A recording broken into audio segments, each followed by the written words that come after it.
ილია მეორე. ყველაფერი კარგად იქნება. ნუ დაეცემი, სულს ნუ იტანჯავ, ტანჯვა ყოველთვის ფიქრით იწყება, იფიქრე, კარგი და დაინახავ, რომ ყველაფერი კარგად იქნება. როგორც ისწავლი სამყაროს ხედვას, შენი ცხოვრებაც ისე იქნება, გულს ნუ გაიტეხ, წამდეს უფალის და ყველაფერი კარგად იქნება.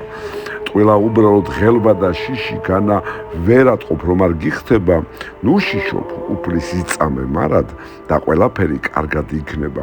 როცა ვარდები დეპრესიაში და შენი ტანჯვა ატყობ იწყება, მაშინ მოუხვე თვით შთაგონებას, თქვი ყველაფერი კარგად იქნება.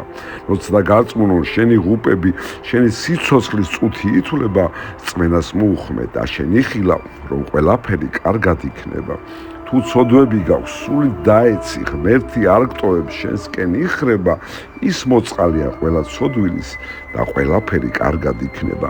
როდესაც იმედს აზრი აღარ აქვს და შენი გული ბოღმით ივსება, ერთადერთია რაც გადაგარჩენს, თქვი ყველაფერი კარგად იქნება. როცა ირწმუნებ სიტყვების ძალას და ეს სიტყვები შენთვის იფრქვევა, სხვებს აუხსენი და შთააგონე, რომ ყველაფერი კარგად იქნება. როდის იქნება, როგორ იქნება, როცა კითხვები გულში ისმება, ნუ ფიქრდები უაზრო კითხვებს, ღმერთის წყალობით ყველაფერი კარგად იქნება.